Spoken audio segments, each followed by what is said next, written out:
नमस्ते प्यारे बच्चों, आप सभी का ऐसे वीडियो में बहुत बहुत स्वागत है जिसका इंतजार आप बहुत दिनों से कर रहे थे। अब आपका एग्जाम बहुत करीब बचा है, अप्रॉक्स 15 दिन के आसपास आपका एग्जाम बचा है। ऐसे में बिहार के लाखों विद्यार्थी थी जिनका पेपर 17 फरवरी से होने वाला है, वो जानना चाहते हैं कि जो हमारे पास समय बचा है 15 दिनों का, इसमें हम अपने आप को तैयारी में कैसे लगाएं, 15 दिनों तक हमें क्या पढ़ना चाहिए, क्या नहीं पढ़ना चाहिए, कैसे पढ़ना चाहिए और किन किन बातों का ध्यान रखना चाहिए ताकि हमारा रिजल्ट बहुत अच्छा हो। तो बच्चों, मैं आपको बताऊंगा और आप जिस उम्मीद और जिस भरोसे के साथ इस वीडियो पर आए हैं, आप यकीन मानिए वीडियो अंत होते होते आपको ऐसा महसूस होगा कि आपने इस वीडियो से बहुत कुछ सीखा है, वो चीजें जो आपको अभी 15 दिनों तक काफी मदद करेंगी। तो आइए हम लोग शुरू करते हैं। और बच्चों, पूरा वीडियो देखने के बाद नीचे कमेंट बॉक्स में कुछ भी लिखिएगा और अच्छा लगे तो अपने दोस्तों को शेयर कर दीजिएगा। तो जैसा कि आप देख रहे हैं, मैंने लिखा है ऊपर में बिहार बोर्ड और यहाँ पर क्लास 10th लिखा है। और बच्चों 15 डेज कम बैक, यानी 15 दिन में अपने आप को कैसे कम बैक करें। जिन बच्चों को लगता है कि मेरी तैयारी 100% नहीं हुई है, अपने आप को कैसे लाखों बच्चों से आगे करें, है ना, हम उसको बच्चों बहुत सारे पॉइंट्स आज बताने वाले हैं। सबसे पहले अगर हम देखें बच्चों, तो एक चीज याद रखिएगा हमेशा जीवन में कि 15 दिन में चमत्कार नहीं होगा। बहुत सारे लोगों को लगता है भाई कि ना कोई जादू टोना मारने से पूरा चमत्कार हो जाएगा। नहीं, 15 दिनों में चमत्कार नहीं, लेकिन मेरे बच्चे सही रणनीति से बहुत बड़ा फर्क जरूर पड़ सकता है। अगर आप एक अच्छी रणनीति के साथ, अच्छी मानसिकता के साथ पढ़ाई करेंगे तो बहुत बड़ा चेंजेस देखने को मिलेगा। आइए बच्चों, सबसे पहला पॉइंट क्या है, इन 15 दिनों में क्या ध्यान रखना है। सबसे पहला है परीक्षा उपयोगी पढ़ाई पढ़ना है। अब प्यारे बच्चों, आप कोई चीज को नॉलेज के लिए नहीं पढ़ना है कि भाई हाँ ये चीज हम सिर्फ नॉलेज के लिए पढ़ रहे हैं। हमें जो कुछ भी पढ़ना पड़ेगा पहले अपने सिलेबस को जान के पढ़ना पड़ेगा। जो चीज हम पढ़ रहे हैं इसका हमारी परीक्षा में कितना अंक का सवाल पूछा जाएगा, परीक्षा के लिए कितना उपयोगी है, ये जान करके आपको पढ़ना पड़ेगा। समझ गए ना। यानी प्यारे बच्चों, अगर मान लीजिए कि आपका एग्जाम होने वाला है और दिन भर सुबह से लेकर शाम तक आप सिर्फ मैथ्स पढ़ रहे हैं, तो क्या आप सिर्फ मैथ्स में टॉपर बन सकते हैं। दिन से लेकर रात तक अगर आप सिर्फ एसएसटी पढ़ रहे हैं या कोई अदर सब्जेक्ट हिंदी पढ़ रहे हैं, तो क्या आप सिर्फ एक सब्जेक्ट को पढ़ के टॉपर बन सकते हैं, अपने रिजल्ट को चेंज कर सकते हैं? नहीं ना। तो जब भी आप कुछ पढ़ें तो आप ये चीज को समझना पड़ेगा कि सभी सब्जेक्ट आपके लिए एक समान है। बच्चों, सभी में 100 मार्क्स हैं, तो सभी सब्जेक्ट को समय आपको देना पड़ेगा। तो परीक्षा उपयोगी पढ़ाई का अर्थ यह है कि सभी सब्जेक्ट को आपको पढ़ना है और पढ़ते समय इस बात का हमेशा ध्यान रखना है कि आज हम दिन भर जिन चीजों को पढ़ रहे हैं इससे हमारी परीक्षा में कितना इफेक्ट पड़ेगा। बच्चों, मान लीजिए कि 500 अंकों की तैयारी है, रिवीजन करना है और 15 दिन आपके पास बचा है, यानी 15 से भाग लाएंगे, 15 या 45 बच गया 5। लगभग बच्चों हर एक दिन 33 मार्क्स की लगभग तैयारी आपको करनी है। हर दिन बच्चों 33 मार्क्स की तैयारी करनी है। आप सोचो, क्या आप अभी एक दिन में 33 मार्क्स की तैयारी कर रहे हैं? यस और नो जवाब अपने आप से पूछेंगे। तो परीक्षा उपयोगी पढ़ाई का मतलब यही है कि मेरे बच्चे हम उन टॉपिक्स को ज्यादा पढ़ें जो परीक्षा में आते हैं, यानी कि हर विषय के ज्यादातर इंपॉर्टेंट चैप्टर। जैसे हम बात करें क्लास 10th में, अगर हम मैथ्स पढ़ रहे हैं तो मैथ्स में मैंने बताया था कि बच्चों 8वां चैप्टर यानी कि त्रिगो, है ना, 7वां चैप्टर निर्देशांक ज्यामिति, उसके बाद मेरे बच्चे 6ठा चैप्टर मतलब यानी कि त्रिभुज, पहला चैप्टर यानी कि वास्तविक संख्या, और बच्चों 14वां चैप्टर जिसका नाम है सांख्यिकी। इन सारे चैप्टर्स पर विशेष ध्यान देना क्योंकि यहां से हमारे अधिक क्वेश्चंस पूछे जाएंगे। ऐसे और भी सब्जेक्ट में है बच्चों, ठीक है ना। तो हमारा कहने का मतलब ये था कि परीक्षा उपयोगी पढ़ाई आपको करनी है। हमेशा आपका ध्यान मार्क्स पे होना चाहिए कि यहां से हम पढ़ेंगे तो हमारे पेपर में कितने मार्क्स आएंगे। नेक्स्ट अगला हमारा है पॉइंट, कम से कम 5 साल के प्रश्न पत्र अब आपको लगाने चाहिए। जो आपके पास समय बचा है, यानी बच्चों कम से कम मेरे बच्चे हर सब्जेक्ट के 5 साल के प्रश्न, यानी 2020 से लेकर के 2021 भी देखें, 21 का पेपर, 22 का पेपर, 23 का पेपर, 24 का पेपर, 25 का पेपर, अगर पॉसिबल है मेरे बच्चे तो कम से कम अगर 5 साल का पेपर अगर आप देख लेंगे साइंस का कि इन 5 सालों में क्या पूछा गया है, अगर मैथ का ही 5 साल का पेपर देख लेंगे क्वेश्चन बैंक से, तो आपको ये पता चल जाएगा कि 2026 का जो हमारा पेपर है वो किस प्रकार का रहने वाला है। ठीक है ना। अगर आप डिटेल एनालिसिस नहीं कर सकते, कम से कम मेरे बच्चे ऑब्जेक्टिव, शॉर्ट क्वेश्चन और लॉन्ग को कम से कम देख लीजिए। 5 साल का क्वेश्चन बैंक जरूर कोशिश कीजिए। और हाँ बच्चों, अगर आप सबका एग्जाम की तरह, परीक्षा की तरह नहीं बना सकते हैं तो मैं कम से कम कहूंगा एक विषय मिनिमम, कम से कम बच्चों एक विषय का एक सेट तो जरूर परीक्षा की तरह। बच्चों जैसे देखो, आप लोग परीक्षा देने जाओगे, जिनका पहली पाली में एग्जाम है वो अप्रॉक्स बच्चों 9 बजे से पेपर होगा, 9:45 से। दूसरी पाली वाले बच्चों का पेपर मान लो कि 1:45 से पेपर शुरू होगा। तो बच्चों आपको अपने घर में इसी टाइम बैठ करके एक कंप्लीट फुल टेस्ट लगाना है। फुल टेस्ट कहने का मतलब है, अगर मैं मैथ का पेपर दे रहा हूं तो ऑब्जेक्टिव क्वेश्चन भी 50 सॉल्व करने हैं, शॉर्ट क्वेश्चन भी 15 सॉल्व करने हैं, लॉन्ग क्वेश्चन भी 4 सॉल्व करने हैं। ठीक है ना। 100% बच्चों अपने टाइम में, जिस टाइम एडमिट कार्ड तो आपको मिल गया होगा, एडमिट कार्ड में आपका समय लिखा होगा कि बच्चों किस टाइम से आपका पेपर है, उसी टाइम में बैठकर और लगातार 3.5 घंटा बैठकर आपको पेपर देना है। और कितने पेपर देने हैं इस 15 दिन में? 5 दिन ऐसा करना है। यानी एक दिन बच्चों आपको साइंस, एक दिन मैथ, एक दिन एसएसटी, एक दिन हिंदी, एक दिन संस्कृत। समझ गए। तो आप लोग मुझसे वादा कीजिए कि हर सब्जेक्ट का कम से कम एक टेस्ट उसी समय में जिस समय आपको एग्जाम सेंटर में बैठ के देना है, और बिना देखे किसी भी क्वेश्चन का सॉल्यूशन आप किसी बुक में ना देखेंगे, ना आप मोबाइल का यूज करेंगे, बिना मोबाइल का यूज किए आराम से बैठ करके एक जगह और लगातार उतना समय एक बार में। ऐसा नहीं कि अभी हमने दिन में ऑब्जेक्टिव सॉल्व कर लिया और रात में सब्जेक्टिव, ऐसा बिल्कुल भी नहीं। एक साथ आपको बच्चों सारे क्वेश्चंस बनाने हैं। ठीक है ना। तो हो गया यहाँ पर कि कम से कम 5 साल के प्रश्न पत्र देखने हैं। अगर ये पॉसिबल नहीं हो पाया तो कम से कम एक सेट हर सब्जेक्ट के आपको लगाने हैं। नेक्स्ट हमारा तीसरा पॉइंट क्या है? तीसरा डेली टाइम टेबल। बच्चों हम लोग क्या है ना, जब हम पहले पढ़ते थे तो हम सोचते भाई एक है ना कि एक वीक का हमारा टाइम ये होने वाला है ना, एक वीक का टाइम ये होगा, एक मंथ का हमारा टाइम ऐसा होगा। लेकिन अब जो आपके पास समय बचा है, यहाँ डेली टाइम टेबल आपको काम आएगा। जैसे मान लीजिए कि मैं सुबह 5 बजे सोकर जगा हूं, है ना। कितने बजे जगा हूं? 5 बजे। तो मुझे ये देखना है कि 5 बजे मैं अगर सोकर जगा हूं और रात मुझे सोना कितने बजे है, रात के 12 बजे सोना है, तो मेरे पास मेरे बच्चे 5 से 5 हो गए 12, और इधर हो गए बच्चों फिर हमारे पास 7।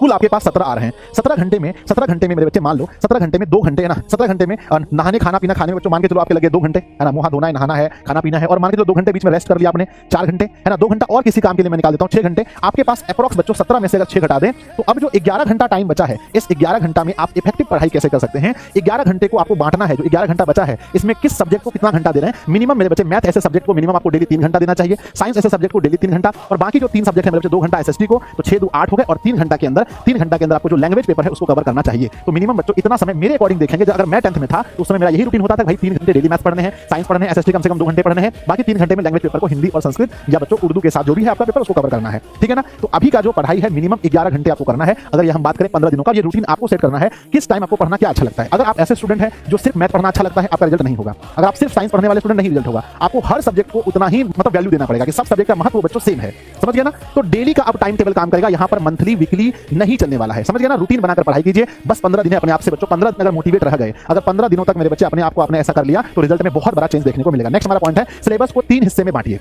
है ना। सिलेबस यानी सब्जेक्ट, यहाँ अगर मैं बात करूं बच्चों, यहाँ पर सब्जेक्ट सिलेबस को मैं यहाँ पर सब्जेक्ट से डिनोट करता हूं कि सब्जेक्ट को 3 हिस्से में बांटिए। जैसे स्ट्रॉन्ग सब्जेक्ट एक होता है, मीडियम और एक होता है वीक। जैसे मान लो कि मैं एक स्टूडेंट हूं और मेरा स्ट्रॉन्ग सब्जेक्ट मैथ्स है, मैथ्स से मुझे कोई प्रॉब्लम नहीं है, कहीं से भी क्वेश्चन मैं बना सकता हूं, तो मेरा स्ट्रॉन्ग हो गया, है ना। एसएसटी मान के चलो बच्चों मेरा मीडियम है तो एसएसटी को मैं यहाँ रखूंगा। मान लो कि बच्चों साइंस मेरा वीक है ना, साइंस मेरा वीक है तो मैं साइंस को यहाँ रखता हूँ। हिंदी मेरा बहुत स्ट्रॉन्ग है, मैं स्ट्रॉन्ग में रखता हूँ, है ना। उर्दू मान के चलो, या उर्दू या संस्कृत मेरे बच्चों वीक है तो उर्दू को यहाँ रखते हैं, ऐसा नहीं संस्कृत को यहाँ रखते हैं। हिंदी मेरा बच्चों मीडियम है, सॉरी हिंदी तो हो गया, इंग्लिश मेरा मीडियम है तो मैं इंग्लिश को यहाँ रखता हूँ। अब क्या करना है मेरे बच्चे, जो स्ट्रॉन्ग सब्जेक्ट है इसको अगर मैं थोड़ा कम भी समय दूं, थोड़ा सा अगर 15 मिनट कम भी समय देता हूं पढ़ाई में तो ज्यादा दिक्कत नहीं है। लेकिन बच्चों जो वीक सब्जेक्ट है हमारा, यहाँ पर थोड़ा सा 15 मिनट एक्स्ट्रा मुझे देना पड़ेगा, एक्स्ट्रा देना पड़ेगा। बच्चों देखो जो वीक सब्जेक्ट है, बच्चे इसको बहुत डरते हैं। वीक सब्जेक्ट सोचते हैं कि हम नहीं पढ़ें। वीक सब्जेक्ट में बच्चों पूरा गहराई में, मैं आपको बोलूंगा कि अब आपके पास समय नहीं है कि आप गहराई में जाएं। वीक सब्जेक्ट में आप गहराई में नहीं जाना है, लेकिन आपको कम से कम बच्चों पढ़ाई करनी है, कम से कम पढ़ाई आपको वीक सब्जेक्ट की करनी है। अगर आप इसको छोड़ दोगे तो क्वेश्चन पेपर में नहीं बन पाएगा, है ना। तो मेरे विद्यार्थी अपने सब लोग कमेंट बॉक्स में लिखना कि है ना स्ट्रॉन्ग, मीडियम और वीक में आपका कौन कौन सा सब्जेक्ट आता है। मैं चाहता हूं इस वीडियो को जितने बच्चे भी देखें, एक बार कमेंट बॉक्स में मुझे जरूर बताएं कि आपका ये किस जोन में कौन सा सब्जेक्ट आता है। तो अपनी पढ़ाई बच्चों, अपनी पढ़ाई में अपने सिलेबस को 3 हिस्से में बांट दीजिए, है ना। उसके बाद जो स्ट्रॉन्ग है उसको थोड़ा कम समय देंगे हम, मीडियम वाले को थोड़ा ज्यादा देंगे और वीक वाले को और थोड़ा ज्यादा देकर के इसको बच्चों बराबर करेंगे। अगर आप चाहते हैं कि आपके मार्कशीट में परिवर्तन हो बच्चों सभी सब्जेक्ट पर ध्यान देना पड़ेगा। अगर हाँ किसी एक सब्जेक्ट में आपको मैथ्स में 100/100 चाहिए और बाकी सब्जेक्ट में फेल भी हो जाए तो कोई दिक्कत नहीं है, तो फिर तो अलग बात है, फिर तो वो बात ही अलग है, समझ गया ना। नेक्स्ट हम लोग बात करते हैं, अगले पॉइंट पे बात करते हैं। नेक्स्ट पॉइंट है बच्चों कि इंपॉर्टेंट थिंग्स। मैं कुछ इंपॉर्टेंट चीजें जाते जाते आप लोगों को बता दूंगा जो आपको करनी चाहिए। पहला बच्चों हैंड राइटिंग, है ना।